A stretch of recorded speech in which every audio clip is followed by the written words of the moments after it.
Europe 1 Soir Week-end. 19h, 21h, Pascal de la Tour du Pin. Voilà, on va pas parler de circulation, mais Philippe Guibert va dans mon sens.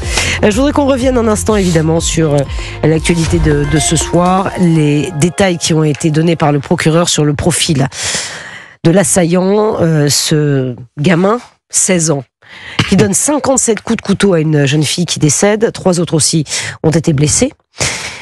Mais leur vie n'est pas menacée ce soir. Cette lycéenne qui est morte, elle l'avait conduit, mais il y a un petit moment. 57 coups de couteau, le profil est terrible. Un jeune de 16 ans, solitaire, dit-on, fan d'Hitler. Oui. Je sais pas, je vais commencer par Georges Fenech, ancien juge d'instruction. Oui. D'abord sur le profil de ce gamin. Moi, ce profil m'interpelle beaucoup.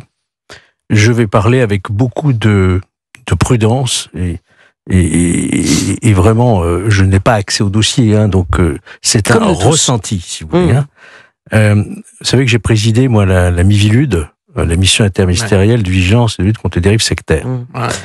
Et j'ai fait faire une enquête à l'époque très approfondie, en 2008, sur les jeunes et le phénomène de satanisme, de gothisme, tout ce qui tourne autour de cette mouvance. Il y a à peu près 25 000 jeunes en France, entre, disons, 15 et 24 ans, qui appartiennent à cette mouvance.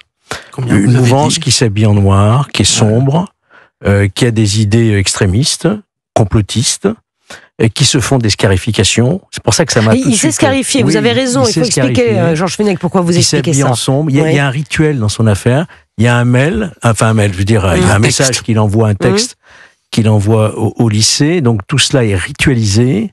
Il va aux toilettes, il s'habille, je crois, en sombre avant de ressortir avec un couteau. Avez raison. Donc il y a un rituel, là, voyez-vous. Et j'avais adressé d'ailleurs un guide à toutes les familles à l'époque, en 2008, pour surveiller les enfants qui, tout à coup, s'isolaient, écoutaient de la métal musique, fréquentaient certaines librairies, certaines discothèques sombres, etc. Il y a une attraction aujourd'hui pour certains jeunes qui sont en perte de repère, où on leur bassine toute la journée qu'il va y avoir l'apocalypse climatique, qu'il va y avoir... C'est vrai. Les jeunes vivent dans une anxiété, il y a eu le confinement, etc. Il y a les réseaux sociaux, donc ils baignent dans cette culture-là, si vous voulez. Et il y a certains qui passent à l'acte, ça peut aller jusqu'au sacrifice, voyez-vous, et même jusqu'à des actes meurtriers.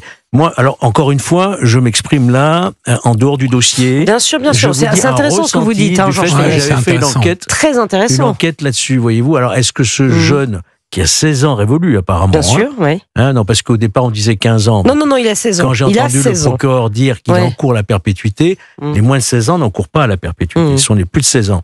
Donc, il a plus de 16 ans. En théorie, il encourt la réclusion criminelle à perpétuité. Et puis, cette façon de... On va dire le mot, il est terrible, massacrer cette jeune fille. 57 coups de couteau, c'est pas donner la mort. C'est massacrer un corps, massacrer une vie. Il y a vraiment un rituel épouvantable, vous voyez. Il y a un sacrifice quelque part. Donc, je pense que tout tournera autour de sa personnalité. D'ailleurs, le procureur a fait très, très honnêtement l'aveu de on ne sait pas, on ne comprend pas, parce que ça mérite d'être approfondi. Oui, bien sûr. Philippe Guibert. Non, je trouve que l'hypothèse que Georges, une simple hypothèse, avec prudence, avance est intéressante parce que... Je savais pas, moi, qu'en France, il y avait 25 000 jeunes. Oui, c'est un ordre de grandeur. J'ai tiqué sur les chiffres. Et les parents doivent être très vigilants sur le comportement. Mais pardon, excusez-moi, peut-être pour les parents qui nous écoutent et qui se posent des questions, mais comment tombe-t-il dans le satanisme ? Alors, ça passe par des phases un peu de dépression. Les ados sont... Oui, mais qui pour leur... Avec Internet, oui, parce que c'est ce que je voulais... Vous avez des propositions de rencontres. Mais genre, justement, pour aller dans le sens de ton hypothèse, ce texte, je l'ai pas lu, mais j'ai lu des gens qui l'ont essayé de le décrypter. Ce texte est étrange, c'est-à-dire qu'on n'est pas absolument certain qu'il en soit... l'auteur principal ou en tout cas le seul auteur. Et donc il peut y avoir une piste effectivement d'ordre sectaire.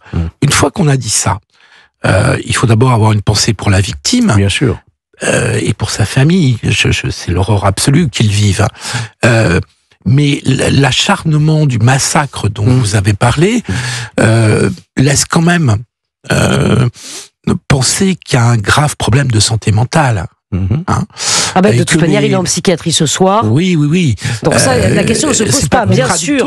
C'est pas du tout contradictoire avec l'hypothèse, au contraire, ça peut même se renforcer. Bien sûr. Mais et je trouve que c'est là où c'est un un fait de société. C'est-à-dire que je lisais qu'on avait dans les collèges et lycées 120 attaques au couteau par an. Alors, toutes ne sont pas aussi tragiques et n'aboutissent pas à la mort de la personne poignardée.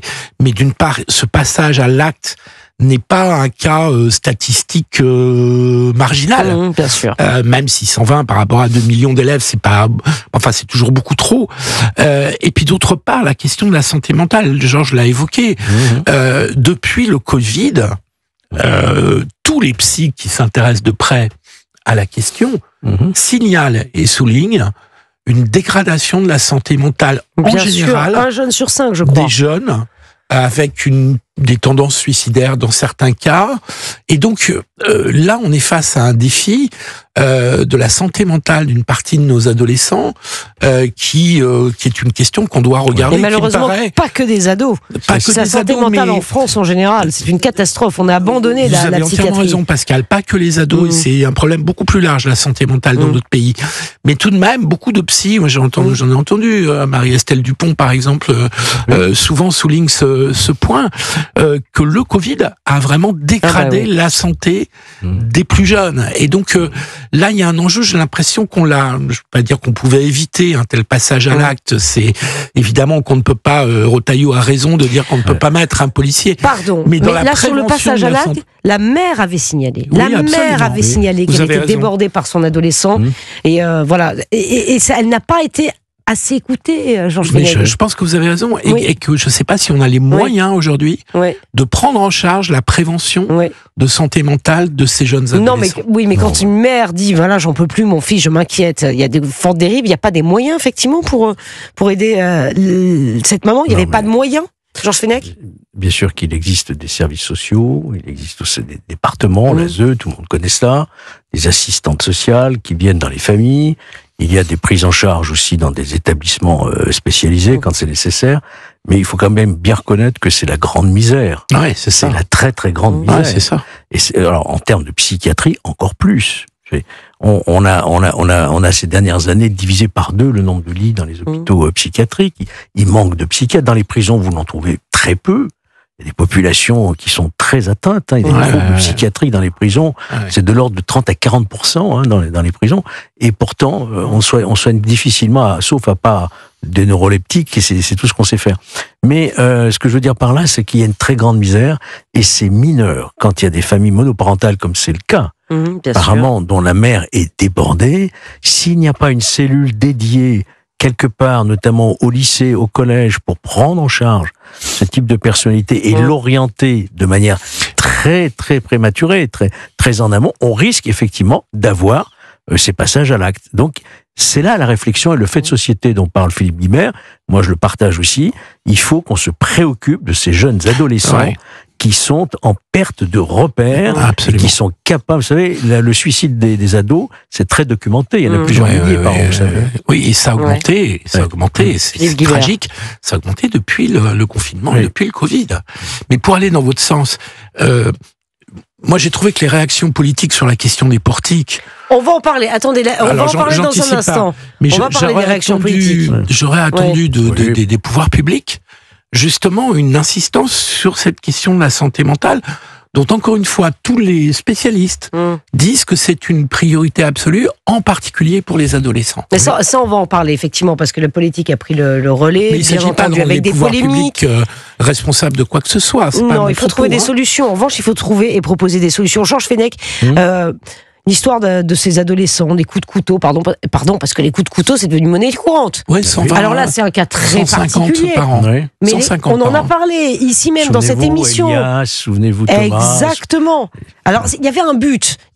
Un téléphone portable, des trafics de drogue. Vous trouvez que c'est un but? Non, évidemment non. Mais il y avait pas une explication. Mais il y avait un sens. Il y avait je ne sais pas comment on dit ça. Genre, un prétexte absolument odieux. Vous avez connu ça, vous? Vous avez connu des périodes des enfants? Franchement, non. Vous vous rendez compte? Vous savez, j'ai été juge d'instruction pour mineurs. Mais je sais, c'est pour ça que je vous pose la question. Dans une ville importante, Lyon, donc j'avais dans mon cabinet toutes les affaires criminelles. Mais j'avais pas ce type d'affaires-là, quoi. C'est extrêmement rare quand on avait un jeune de 15-16 ans qui commet des atrocités. C'est un acte atroce qu'il a commis.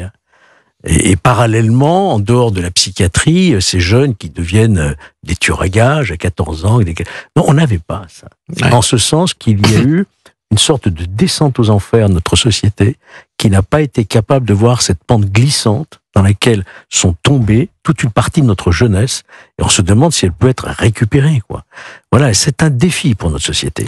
Avec Philippe Guibert. Là aussi, pour prolonger ce que dit Georges, cette histoire de couteau, alors je veux bien qu'on nous parle à chaque fois en disant mais le couteau c'est pas nouveau, West Style Story, c'est une bagarre au couteau, ok d'accord, c'est pas nouveau, nous sommes d'accord. Mais je suis fasciné de voir, y compris parfois dans mon entourage, la sorte de fascination que peuvent avoir des jeunes garçons pour le couteau. Et oui, y compris dans des beaux quartiers, Pascal.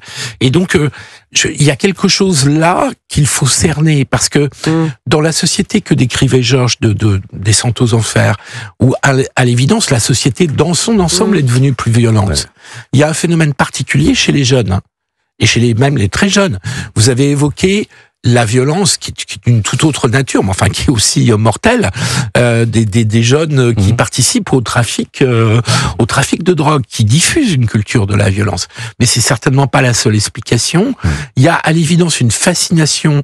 Le nombre d'affaires dans lesquelles est impliqué un gamin qui utilise un couteau est quand même très impressionnant, au-delà même des agressions. Mais c'est sûrement le manque de repères. Ce que je retiens de donc là, il y a un phénomène de société aussi. De ce qu'il a dit ce matin. Et on va y revenir sur la politique.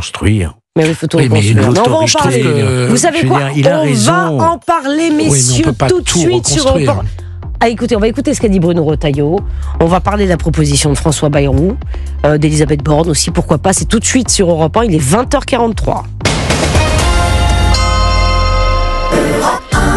Vous l'avez dit sur Europe 1. Wow, ça, c'est une journée qui commence bien. Oh, mais carrément. T'as une très belle voix, donc c'était déjà un cadeau. Oh, quel charmeur. Je suis hyper contente d'être à l'antenne.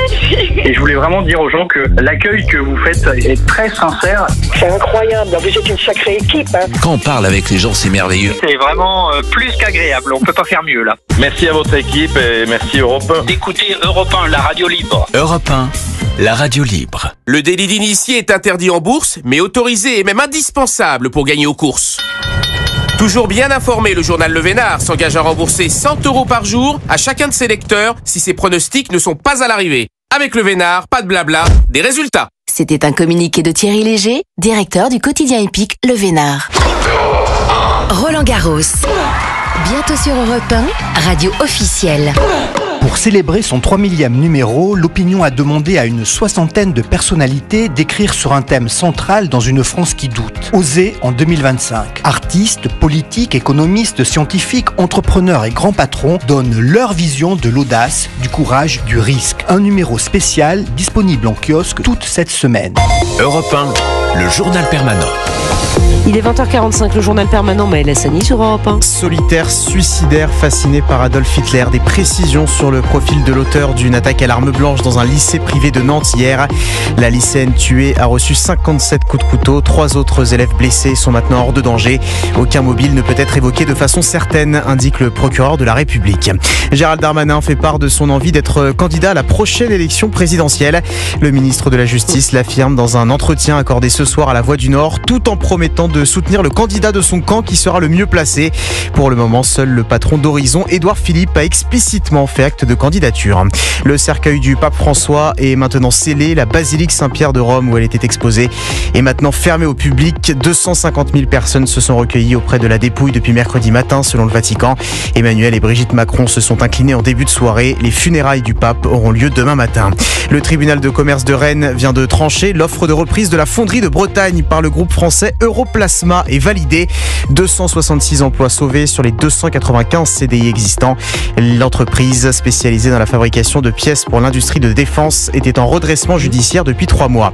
Et puis c'est parti pour la 31e journée de Ligue 1 de football. Le Paris Saint-Germain, déjà champion de France, accueille Nice, 4e et prétendant aux places européennes.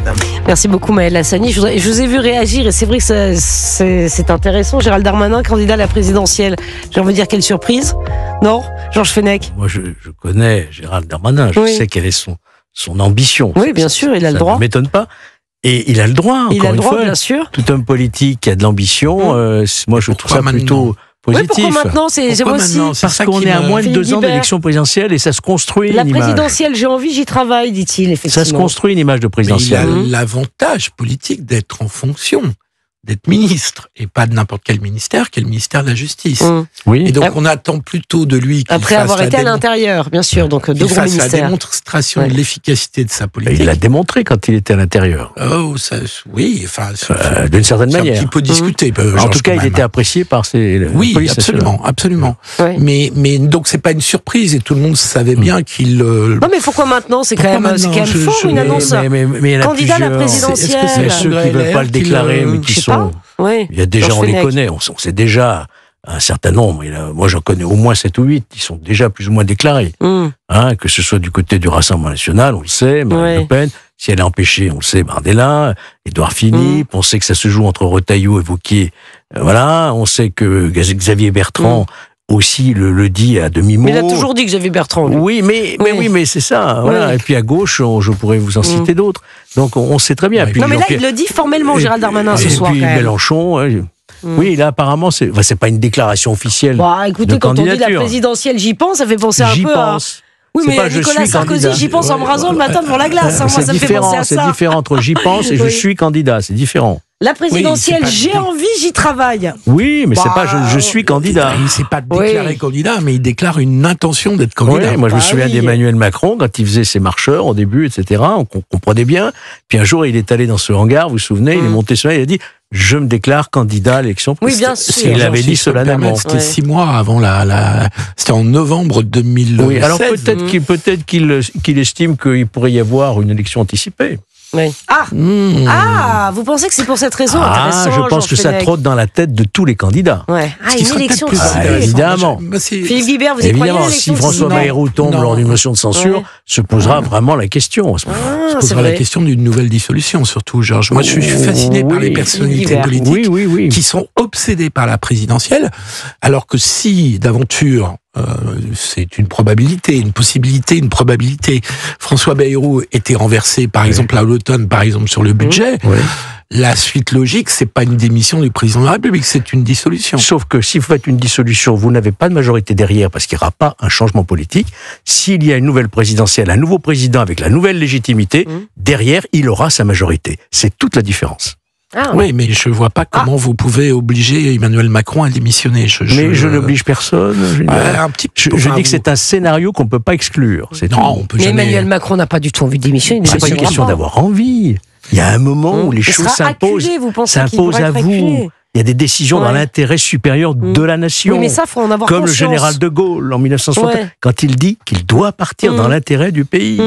Parce qu'il était désavoué par le pays. Et donc vous voyez Emmanuel Macron démissionner. Mais je ne vois rien du tout. Je dis que c'est une hypothèse qu'on ne peut pas exclure et que M. Darmanin, M. Édouard Philippe et d'autres, à mon avis, anticipent également. Mais je crois que le plus probable est quand même une dissolution et que dans les scénarios, je mettrais la dissolution avant la présidentielle anticipée. Et derrière, vous n'aurez pas de majorité.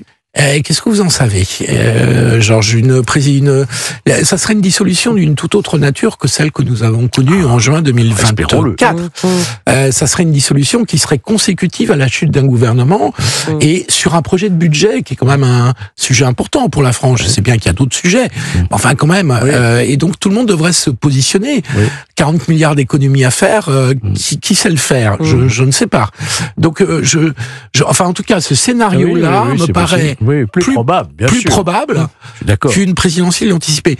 Mais du coup, pour tous les prétendants, ceux qui pensent en se rasant, en se couchant, en se levant, mais c'est un peu mangeant, la tonalité du message en dînant, en buvant un coup, je pense que ça devrait entrer dans leur stratégie, leur réflexion stratégique. Puis vous pesez dans le débat, à partir du moment où vous êtes plus ou moins candidat à la candidature, vous pesez déjà dans le débat, vous êtes en position peut-être pour le futur de négocier certaines choses. Quand vous retirez votre candidature, vous êtes en position de négocier, par exemple, le ministère. Donc, vous faites partie du débat. Vous ne présentez pas la présidentielle quand vous êtes... Gérald Darmanin est ministre depuis 10 ans, bientôt. Je suis en train de regarder, effectivement. Mais il ne se présente pas, il ne parle pas de la présidentielle pour avoir un autre poste de ministre. Enfin, j'espère qu'il a plus d'ambition que ça. Il faut peser dans le débat. Il faut peser dans le débat, il le dit effectivement ce soir. Dans le camp macroniste, il y a qu'Édouard Philippe qui a officialisé sa candidature. Ça ne va pas lui faire plaisir de voir arriver Gérald Darmanin. Je pense que Gabriel dans son Attal sillon. Est aussi plus ou moins candidat. Ah oui, Gabriel Attal, mais... Forcément, il a pris la tête du parti, c'est pourquoi faire. Enfin, en tout cas, sinon pour aller à l'Élysée. Vous avez raison. Attal y pense évidemment aussi. Évidemment, mais je signale quand même que Gérald Darmanin, jusqu'à cette déclaration, était quand même considéré comme un soutien potentiel d'Édouard Philippe. Mais oui, c'est pour ça. Vous avez raison, Pascal. Mais oui, c'est pour ça que je dis. Pense qu'il y en a un qui doit pas être content ce soir. Il doit trouver ça un peu bizarre comme déclaration. Ça se négocie. Tout se négocie. Mais négocier quoi Matignon. En conclave, comme pour le pape. Vous avez raison, Georges Fenech. Pourquoi pas? Mais c'est vrai que c'est assez surprenant. Pourquoi maintenant? Effectivement, c'est une des explications, Georges Fenech, qui peut être fournie sur la déclaration de Gérald Darmanin. Je dois avouer que j'étais un peu surprise quand j'ai entendu Lassani le dire. Je m'attendais pas à ça, même s'il le dit, vous avez raison.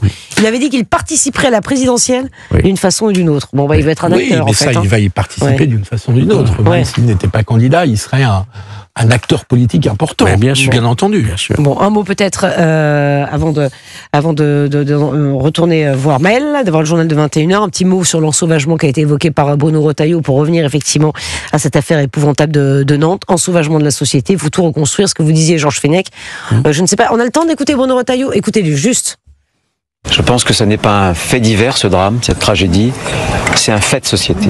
Nous sommes dans une société qui a encouragé le laxisme, qui a voulu déconstruire les interdits, l'autorité, l'ordre, les hiérarchies, et qui a accouché finalement de toute cette violence. Il y a aussi une société à reconstruire, des repères à rebâtir, des hiérarchies à refaire, une autorité à restaurer.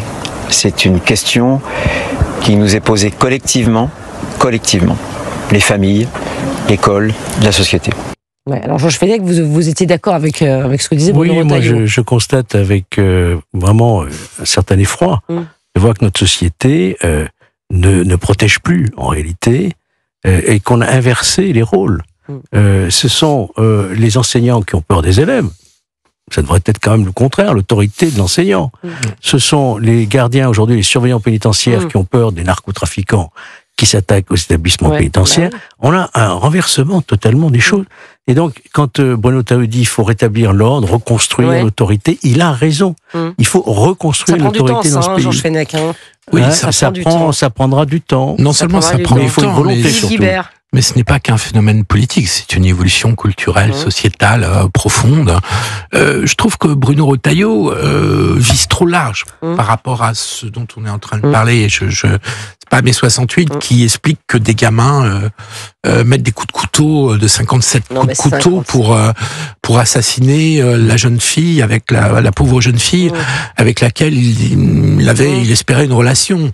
Je trouve que l'explication donnée là est trop large et qu'il vaut mieux en venir à des choses précises. Bon, écoutez, ça avancera certainement.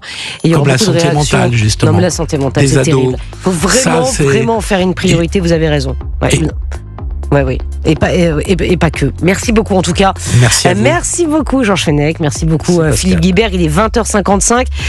Bonsoir Lord d'Autriche. Europe 1 Soir Week-end. 19h, 21h. Pascal de la Tour du Pin.